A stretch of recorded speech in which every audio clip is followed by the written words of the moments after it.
Just a few months back, I was sitting down feeling insanely bored, trying desperately to find something to play.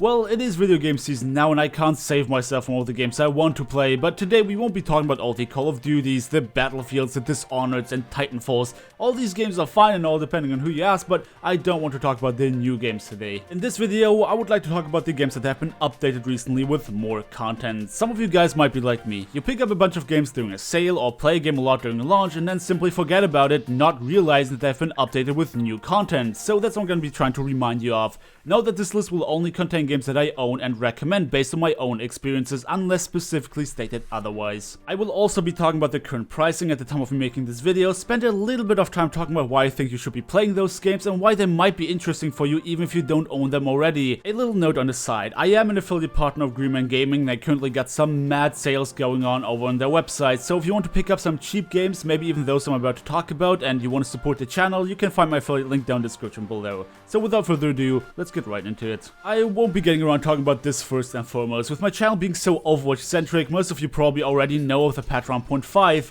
If you don't, well, let me tell you, there was never a better time to get back into Overwatch than now. Patch 1.5 added a brand new hero with Sombra, as also an entire collection of new game modes in the arcade that all serve one purpose and one purpose alone: to have fun. For too long, Overwatch suffered from a lack of game modes that has made players rip their hair out. The point of quick play was ultimately trying to win the game, so there was this massive clash of people who just want to play casually and those who really hate losing. Now we got the arcade where every single game mode is different and silly, and all the tryouts finally got their one hero limit in quick play. If you haven't picked up Overwatch already, the Origins edition currently retails for $5 less than the normal one at the time of making this video, giving you not only the base game but also a bunch of cosmetics to start off with. Overwatch is a game that only gains more value over time as more content is added absolutely for free. I've already sunk hundreds of hours into this game, making my $40 well worth it. Next up on the list, we got Heroes of the Storm. The initial reaction of a lot of people might be, I don't even like MOBAs, but hear me out. Neither do I. I have a lot of friends who played League or Dota, and it really seems like for those who already have a lot of MOBA experience, Heroes is a love or hate kind of situation. However, for somebody like me, Heroes is a lot of fun, even though I don't like any of the other games in the genre. It took away a lot of the things I didn't enjoy and made it typically Blizzard. Very easy to get into, very easy to pick up and just have some fun with, but also with a sufficiently high skill ceiling for everyone who really enjoys it and wants to try hard. In that regard, it is a lot like Overwatch. You start off casually like everyone else, but if you really like it and want to sink a lot of time into it, you'll start realizing how much depth there is to be found. I don't even need to tell you about the new heroes they added because they add new heroes all the time. It is a free-to-play game and it is insanely fun to play, so I can only wholeheartedly recommend it. And next we got Rainbow Six Siege. Now this is where the fanboying really starts to kick in. Siege is my absolute favorite shooter right now. I originally purchased it at launch and whenever I played for like 2 weeks straight. It is a game that somehow manages to always be different. First off, the gameplay is unlike any other shooter I've played before. This slow, methodical and tactical approach paired up with the adrenaline rush inducing stressful engagements with the enemies are what really impresses me about it. A decent roster of operators with varying abilities, a player base with a lot of creativity and a huge selection of strategies, as also the constant supply of new content make this game feel fresh all the time. Just now we got the last of 4 updates for this year, concluding the current season passes content. We got 2 new maps and 2 brand new operators, as also the promise that there will be another season pass and another whole year of content. I know this is a lot of he said she said, but I've been told that Ubisoft considers applying their business model used for Siege on their new upcoming games as well, since this is one of their best selling titles right now. The in-game store only features cosmetics and all of the new maps are freely available for everyone who purchased the game. Season pass owners get the new operators for free and a week in advance, and afterwards everyone can unlock them just like any other operator in the game. With this strategy, Rainbow Six Siege has managed to grow a player base that is now bigger than it was at launch, which for a premium shooter is definitely impressive. If you ask me whether or not Siege is worth the €40 asking price, I'd say yes any day of the week.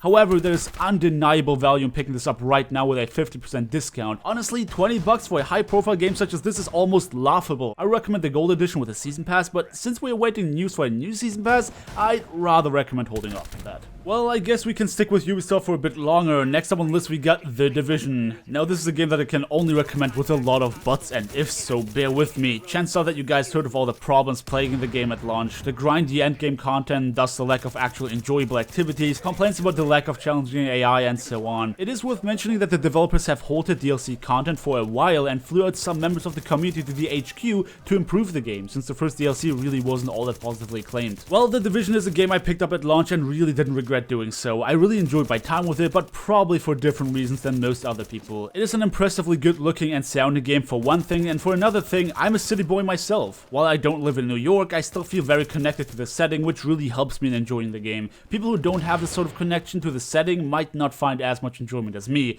It is also worth addressing that for me, The Division is not a game that I look forward to playing all week and then spend my free day doing nothing else but grinding gear. Rather than that, to me personally, The Division is the perfect after work game. After a long day, I enjoy sitting down for a couple hours, taking the scenery, enjoy the visuals, and grind myself some gear. If that is not at all the way you want to experience The Division, I don't know that I can recommend it. However, onto the update part, since I did say I only include games that have been updated, the second DLC, going by the name of Survival, seems to find a lot of popularity. Unfortunately, I haven't played any of it yet myself, so I strongly recommend you guys go into the description of this video if you are interested and find the link leading to ForceStrategyGaming and his video covering the DLC in depth. He had a lot of good things to say about it, and I feel like you're better off listening to somebody who actually played the new content. The game currently retails for $49.99, which I personally find too expensive for the vanilla experience. It might be currently on sale for $24.99, which is fine, but if the endgame content doesn't please you as is and you need a season pass or at least another $15 for the new survival DLC, I can only recommend this game with a certain degree of risk. As for the last game on the list, I was gonna put World of Warcraft in it with Legion and patch 7.1, but there is actually another game I'd recommend over WoW.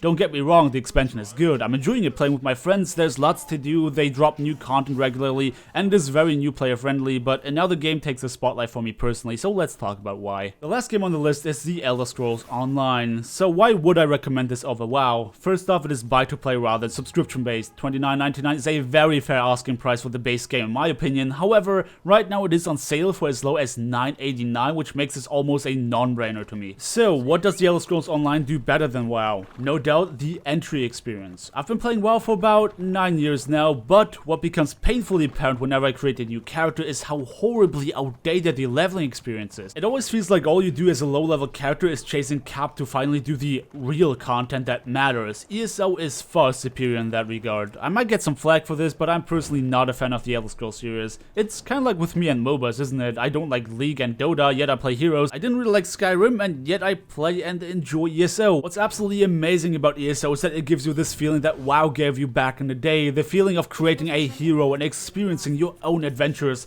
The game is built in a way that you can follow whatever activity you desire, and it will progress your character in some way. Skill points are not bound to your character level alone, you can gain them by doing quests, or even find shards in the open world that give you more. You have a massive selection of abilities that you can put them into, and they're not all combat related. There are open world abilities, guild abilities, professions, and the list goes on and on. Your character is whatever the heck you want them to be, and that's what I love about it. What ESO really nails as opposed to WoW is class identity.